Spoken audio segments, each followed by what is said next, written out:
우리가 살펴보았던 로마서 6장은 죄와 우리의 관계를 설명하면서 특별히 오해받던 은혜에 대하여서 변호하시는 말씀이었습니다. 그리고 지금 우리가 살펴보고 있는 로마서 7장은 율법과 우리의 관계를 설명하시면서 오해받고 있는 율법에 대하여서 변호하시는 말씀입니다. 우리는 어제 특별히 율법주의자들, 유대인들이 가지고 있었던 율법에 대한 오해에 대하여서 살펴보았습니다. 율법주의자들, 유대인들은 율법이 사람을 의롭게 만들 수도 있고 사람을 거룩하게 만들 수도 있다. 그래서 율법이 칭의도 가져다 주고 성화도 가져다 줄 수 있다라고 오해를 했습니다. 그러나 하나님은 율법은 거룩하고 선한 것이지만 그러나 타락한 너희, 육신에 속한 너희는 율법이 연약하여서 바꿀 수 없다라고 말하면서 율법은 선한 것이지만 율법은 너희에게는 연약한 것이다라고 그들의 오해를 바로잡아 주었습니다. 이제 오늘 본문은 또 다른 부류의 오해를 다루고 있는데요. 그것은 바로 율법 폐기론자들, 율법 무용론자들의 들이 가지고 있었던 오해입니다. 이들은 율법은 결코 사람을 선하게 만들거나 의롭게 만들거나 거룩하게 만들 수 없다. 그리고 이제 더 이상 율법은 우리에게 아무 소용이 없다. 예수 그리스도를 믿음으로써 우리가 의롭게 되고 예수 그리스도를 통해서 우리가 하나님 앞에 서게 되는데 이제 율법은 우리에게 아무 필요가 없다. 그래서 그것은 필요 없는 것이요 쓸모없는 것이니 버려야 된다라고 말하는 사람들. 그래서 이 율법이 필요 없다라고 말하는 무용론자들. 그들이 가지고 있는 오해를 다루고 있습니다. 율법주의자들은 율법을 너무 높였어요. 그런데요, 이 율법 폐기론자들은요, 율법을 아예 너무 낮추어 버렸어요. 그래서 오늘 본문을 통해서 우리는 이제 이 율법이 필요 없다, 율법은 쓸모없다라고 말하는 그러한 오해에 대하여서 바로잡고 율법이 무엇인지, 율법이 어떤 것인지 다시 한번 바른 개념을 잡음으로써 우리에게 주시는 영적인 교훈들을 살펴보려고 합니다. 율법은 무엇입니까? 율법은 어떤 것입니까? 율법은 바로 나를 바로 보게 하는 것이다 라고 오늘 본문은 우리에게 가르쳐주고 있습니다. 율법은 나를 바로 보게 하는 것이다 라고 말해요. 바울이 정확하게 율법에 대하여 개념을 탁 잡는데 먼저 12절은 율법은 이런 거야 라고 말하고 있는데요. 12절을 보시면요, 이러보건대 율법은 거룩하고 계명도 거룩하고 의로우며 뭐하다? 선하다. 율법은 선하다. 율법은 거룩하며 선한 것이다 라고 율법에 대하여 정의를 내려요. 그리고 오늘 본문 14절은 이렇게 시작하죠. 우리가 율법은 뭐한 줄 안다고요? 신령한 줄 안다. 율법은 선한 것이다. 그리고 율법은 영적인 것이다. 율법이란 거룩하고 선한 것이며 율법이란 영적인 것이다. 이렇게 정의를 내려요. 그리고요, 이 선하고 이 영적인 율법이 결국 뭘 하는 거죠? 7절에 보면 그래서 이 율법을 통해서 우리가 무슨 말 하리요? 율법이 죄냐? 그럴 수 없느니라. 율법으로 말미암지 않고는 내가 죄를 알지 못하였으니 곧 율법이 탐내지 말라 하지 아니하였더라면 내가 탐심을 알지 못하였으니. 이 선하고 영적인 율법 때문에 우리는 죄가 무엇인지를 알아요. 이것이 죄다. 이것은 죄가 아니다 라는 것을 안단 말이에요. 이 선하고 이 영적인 율법 때문에 죄가 무엇인지를 알게 되고, 그리고 13절을 보시면요, 그런즉 선한 것이 내게 사망이 되었느냐? 그럴 수 없느니라. 오직 죄가 죄로 드러나기 위하여 선한 그것으로 말미암아 나를 죽게 만들었으니 이는 계명으로 말미암아 죄로 심히 죄되게 하려 함이라. 그러니까 율법은 선하고 영적인 것인데 그것이 죄가 무엇인지를 가르쳐주고 죄를 죄로 확 드러낸다는 말입니다. 그래서 율법은 그런 것이다. 율법은 죄를 드러내고 죄가 무엇인지를 드러내는 것이다. 그런데 바울은요, 오늘 이 본문을 통하여서 한 걸음 더 나아가서 율법이 자기 자신에게 뭔가를 보여주고 있다라고 말하고 있어요. 오늘 본문 전체를 보면 전부 모든 대명사가 나예요, 나. 자기 자신. 나, 내가, 나. 이렇게 계속 내가 이렇게 말하고 있어요. 그러니 지금 바울은 무슨 얘기를 하고 싶은가 하면 이 선하고 이 영적인 율법이 나를 비추고 있고 내가 율법 앞에 서면 이 율법이 내가 어떤 존재인지를 가르쳐주고 있다라고 말하면서 오늘 본문은 이 율법을 통하여서, 이 선한 율법을 통하여서 내가 죄된 존재다, 내 속에 죄가 있다라는 것을 보여주는 것이 바로 율법이라는 거예요. 나는 하나님께 구원을 받았고 하나님께 의롭다함을 칭함도 받았고 하나님께서 기뻐하시는 것을 원하기도 하지만 그러나 내 속에 죄가 거한다는 것을 이 선한 율법을 통해서 알게 된다는 거예요. 15절부터 한번 보시면요. 그가 이렇게 말합니다. 내가 행하는 것을 내가 알지 못하노니 나는 이해가 안 간다. 곧 뭐가 이해가 안 가냐면 내가 원하는 것은 행하지 아니하고 도리어 미워하는 것을 해요. 바울이 지금 나는 선을 행하기를 원하고 하나님이 기뻐하시는 것을 행하기를 원하는데 그런데 그것을 원하면서도 도리어 미워하는 것을 행하고 있는 나 자신이 잘 이해가 안 간다. 그렇게 말하면서 만일 내가 원하지 아니하는 그것을 하면 내가 원하는 것 그건 율법에 있으니까 그런데 내가 원하지 아니한 그것을 하면 이로써 율법은 선한 것이라는 것을 확 드러낸다.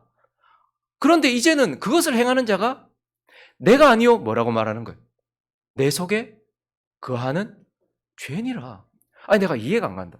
나는 하나님이 기뻐하시는 걸 하기를 원하는데 그런데 자꾸 내가 원하는 것을 하지 않고 내가 원치 아니하고 하나님이 기뻐하시지 아니하는 것을 하고 있다. 그것을 통해서 율법이 선하다는 것도 드러나지만 그것을 통해서 이를 행하는 것은 이제 내 속에 거하는 죄, 내 속에 죄가 있기 때문이구나 라는 것을 이 율법을 통해서 알았다는 거예요. 그래서 계속 보면요. 내 속, 곧 내 육신에 선한 것이 거하지 아니하는 줄을 아노니 원함은 내게 있으나 선을 행하는 것은 없노라. 내가 원하는 바 선은 행하지 아니하고 내가 이걸 그렇게 원하는데도 그거는 하지 아니하고 도리어 원하지 아니하는 바 악을 행하는도다. 만일 내가 원하지 아니한 그것을 하면 이를 행하는 자는 내가 아니요 내 속에 거하는 죄니라. 그가 지금 이 선한 율법을 통해서 무엇을 깨닫게 되는가 하면 이 율법 앞에 자기를 딱 비춰보니까 이 율법이 나를 딱 비추니까 뭘 깨닫게 됐냐 하면 와 나는 하나님 앞에 구원받은 백성이요. 나는 하나님께 의롭다 칭함을 받은 백성이며 나는 거기다가 하나님이 원하시는 것을 하기를 원함까지 가지고 있는 그러한 존재임에도 불구하고 나는 내가 원하는 바 선은 행치 않고 자꾸 내가 원하지 않고 하나님 기뻐하시지 않는 악을 행하더라.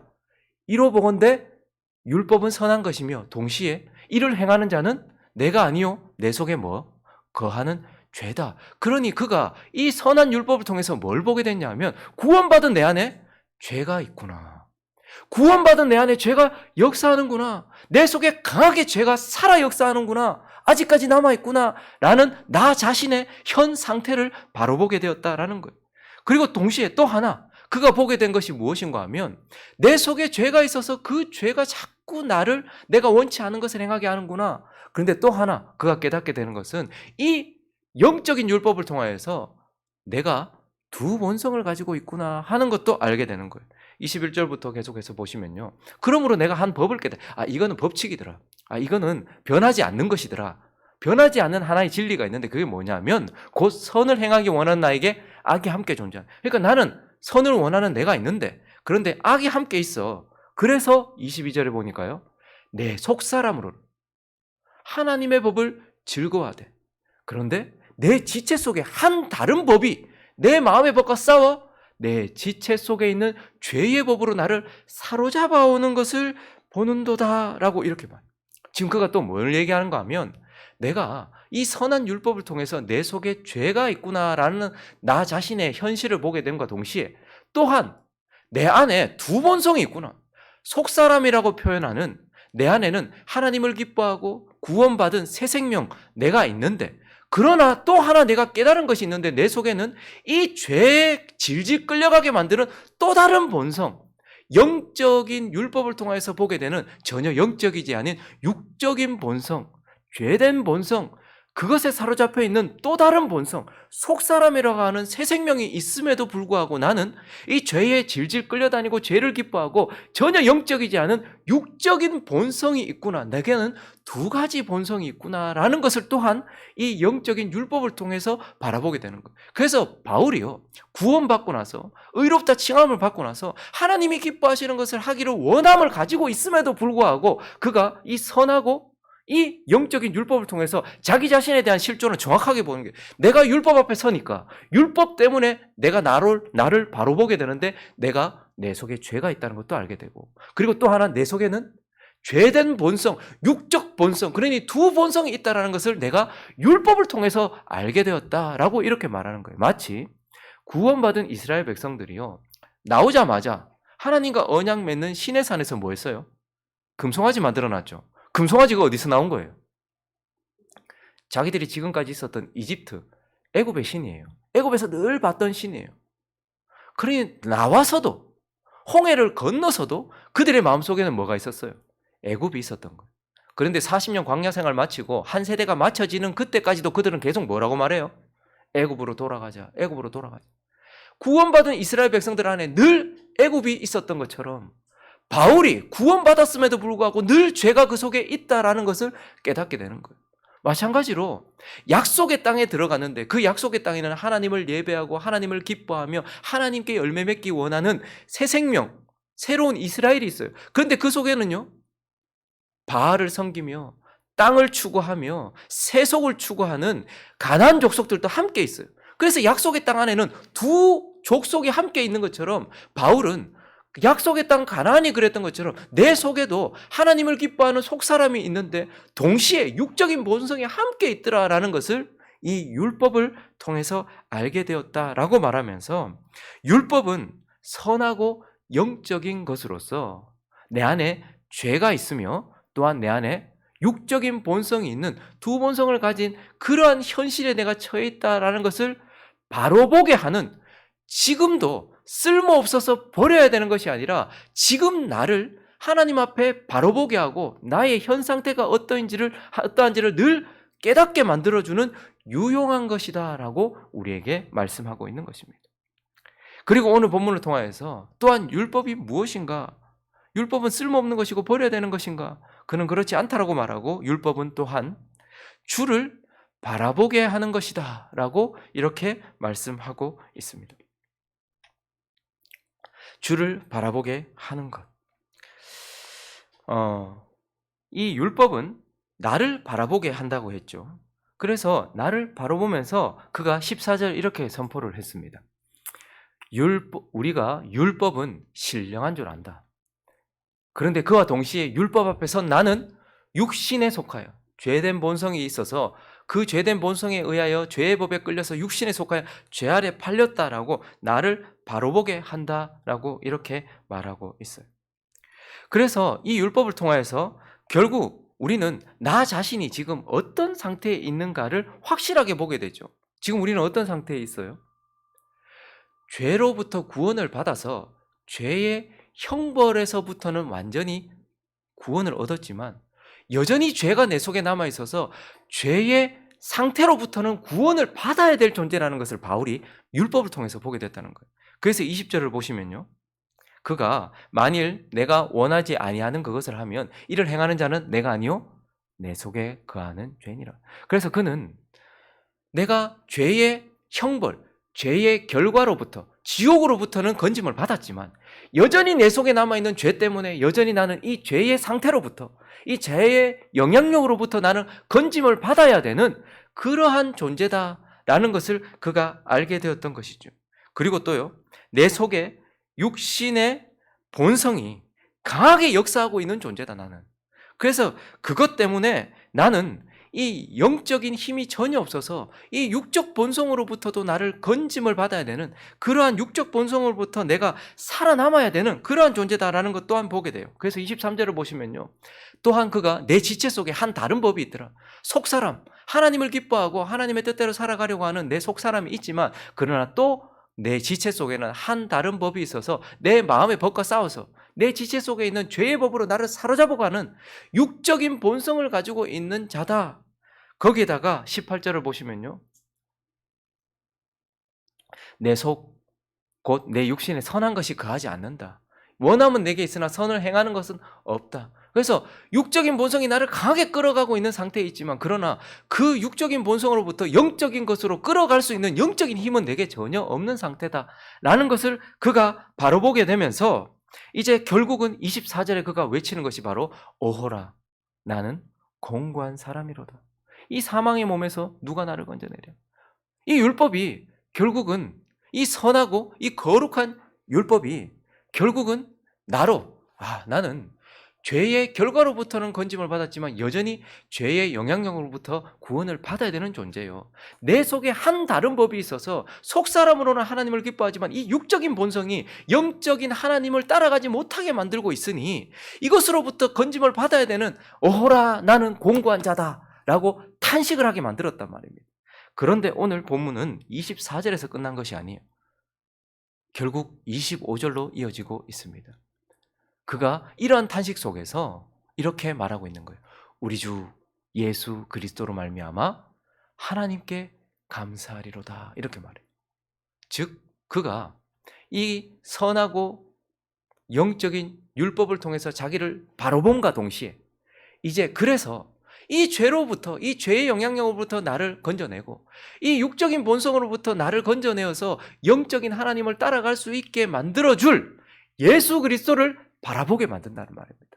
율법을 우리가 계속해서 바라볼 때마다 내게는 주님이 필요하다. 내게는 영적인 힘이 필요하다. 그래서 죄의 결과로부터 나를 건져주신 예수 그리스도, 그러나 지금도 죄의 영향력으로부터도 나를 건져내 주실 예수 그리스도를 바라보게 하고 성령을 우리 속에 보내주셔서 영적으로 살아갈 수 있도록 힘을 주실 예수 그리스도를 바라보게 만드는 것이 바로 율법이다라고 오늘 우리에게 말씀해 주고 있는 것입니다. 그래서 저와 여러분이 오늘도 왜 이 율법을 바라봅니까? 이 율법 때문에 우리가 의롭게 되거나 이 율법 때문에 우리가 거룩해지는 것이 아니고 이것을 통해서 내가 예수 그리스도를 바라보게 되고 이것을 통해서 내 속에 성령을 보내주셔서 일하실 예수 그리스도를 간절히 바라게 되기 때문에 우리는 계속해서 율법을 바라보면서 이 율법이 결국 무엇이에요? 필요 없고 쓸모없는 것이 아니라 구원받고 의롭게 되고 하나님이 기뻐하시는 것을 원하는 우리에게 여전히 필요하여서 나를 바로 바라보고 주를 간절히 바라게 만들어주는 것이다 라고 우리에게 말씀하고 있는 것입니다. 말씀을 정리하겠습니다. 율법은 선하지만 그러나 연약합니다. 육신에 속한 우리를 의롭게 만들어주지도 거룩하게 만들어주지도 못하는 것입니다. 그렇지만 이 율법이 그렇다고 버려야 될 것도 아닙니다. 이 율법 때문에 우리는 내 속에 가는 죄도 보게 되고 내 안에 육신의 본성을 따라 살아가고 있는 두 본성을 가진 그러한 상태에 있다라는 절망적인 나, 겸손할 수밖에 없는 나를 바라보게 하면서 그래서 결국 이 율법을 통해서 결국 어떻게 되는 거예요? 계속해서 예수를 바라게 되고 예수를 찾게 되는, 그래서 바울이 율법은 우리를 주께로 인도하는 몽학선생이다. 구원받은 우리에게도 여전히 필요한 그러한 유용한 것이며 우리에게 빛을 가져다주는 아름다운 것이다 라고 말씀하는 것입니다. 그러면 오늘 이 아침에도 우리가 계속해서 그리스도께서 완성하신 그리고 우리에게 열매를 맺도록 바라보게 하신 이 율법을 통하여서 나 상태를 확인하고 그리고 겸손하게 주를 바라보면서 그 주님만 의지하는 저와 여러분 되시기를 예수 그리스도의 이름으로 축원합니다.